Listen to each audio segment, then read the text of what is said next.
ಎಲ್ರಿಗೂ ನಮಸ್ಕಾರ. ಮಂಕುತಿಮ್ಮನ ಕಗ್ಗದ ಅಧ್ಯಯನದ ಕಗ್ಗದ ಬೆಳಕು ಈ ಭಾಗಕ್ಕೆ ತಮ್ಮೆಲ್ಲರಿಗೂ ಆತ್ಮೀಯವಾದ ಸ್ವಾಗತ. ಇಂದು 783ನೇ ಪದ್ಯದತ್ತ ಸ್ವಲ್ಪ ಗಮನ ಹರಿಸೋಣ. ಇಲ್ಲಿ ಡಾಕ್ಟರ್ ಡಿ ವಿ ಜಿಯವರು ಬುದ್ಧಿಮಾತನ್ನು ನಮಗೆ ಹೇಳ್ತಾರೆ. ಬುದ್ಧಿಮಾತಿದು ನಿನಗೆ ಸಿದ್ಧನಿರು ಸಕಲಕ್ಕಂ ಅಂತ. ಬುದ್ಧಿಮಾತಿದು ನಿನಗೆ ಸಿದ್ಧನಿರು ಸಕಲಕ್ಕಂ, ಎದ್ದು ಕುಣಿಯಲಿ ಕರ್ಮ ದೈವ ನಿದ್ರಿಸಲಿ.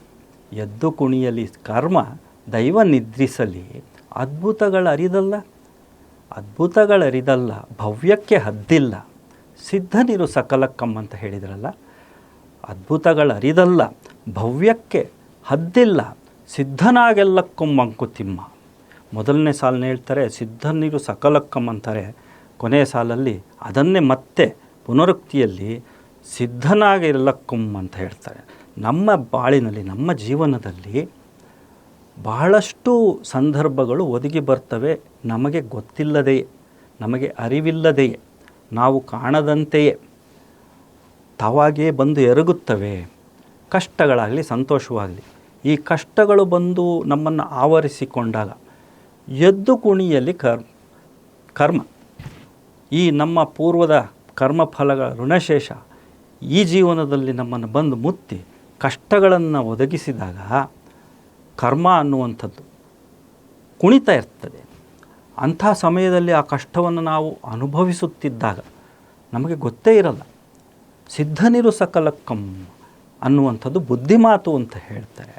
ಅಂಥ ಸಮಯದಲ್ಲಿ ಈ ಕಷ್ಟಗಳನ್ನು ನಾವು ಎದುರಿಸುತ್ತಿದ್ದಾಗ ದೈವ ನಿದ್ರಿಸಲಿ, ಪರಮಾತ್ಮನೂ ಸಹ ಸಹಾಯಕ್ಕೆ ಬರೋಲ್ಲ.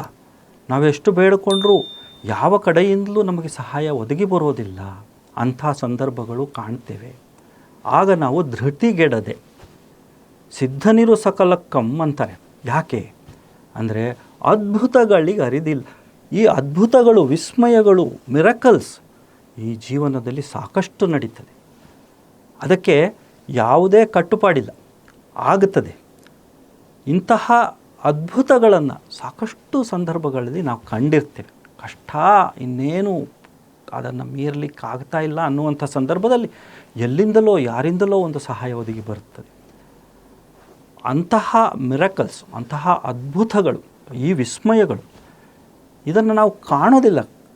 ಅದನ್ನು ನಮಗೆ ಎದುರು ಕಾಣಿಸೋದಿಲ್ಲ. ಆದರೂ ಅದು ಆಗುತ್ತವೆ.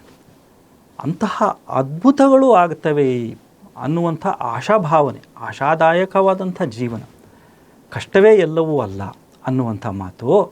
ಮತ್ತು ಭವ್ಯಕ್ಕೆ ಹದ್ದಿಲ್ಲ ಅಂತಾರೆ. ನಮ್ಮ ವೈಭವಕ್ಕೆ, ನಮ್ಮ ಸಂಪತ್ತನ್ನು ಗಳಿಸುವುದಕ್ಕೆ, ನಮ್ಮ ಜೀವನದಲ್ಲಿ ಒಳ್ಳೆಯದಾಗೋದಕ್ಕೆ ಯಾವ ಹದ್ದು ಮಿತಿಗಳಿಲ್ಲ. ಇತಿಮಿತಿಗಳು ಅನ್ನುವಂಥದ್ದಿಲ್ಲ. ಅದಕ್ಕೆ ಇಂಥದ್ದೇ ಒಂದು ಚೌಕಟ್ಟು ಅನ್ನುವಂಥದ್ದಿಲ್ಲ. ಯಾವ ಸಂದರ್ಭದಲ್ಲಿ ಏನು ಬೇಕಾದರೂ ಆಗಬಹುದು. ಕಷ್ಟಗಳೂ ಎದುರಾಗಬಹುದು, ಸುಖವೂ ಬರಬಹುದು. ಇವೆಲ್ಲಕ್ಕೂ ಸಿದ್ಧನಿರು ಸಕಲಕ್ಕಂ ಅನ್ನುವಂಥ ಮಾತನ್ನು ಹೇಳ್ತಾ, ಸಿದ್ಧನಾಗೆಲ್ಲಕ್ಕಂ, ಎಲ್ಲದಕ್ಕೂ ತಯಾರಿಯಾಗಿರಬೇಕು. ಜೀವನದಲ್ಲಿ ಏನು ಬಂದರೂ ಎದುರಿಸುವುದಕ್ಕೆ ನಾವು ಸದಾ ಸಿದ್ಧರಾಗಿರಬೇಕು ಅನ್ನುವಂಥ ಮಾತನ್ನು ಡಾಕ್ಟರ್ ಡಿ ವಿ ಜಿಯವರು ಈ 783ನೇ ಪದ್ಯದಲ್ಲಿ ನಮಗೆ ತೋರಿಕೊಟ್ಟಿದ್ದಾರೆ. ಮತ್ತೆ ಮುಂದಿನ ಭಾಗದಲ್ಲಿ ಭೇಟಿಯಾಗೋಣ. ನಮಸ್ಕಾರ.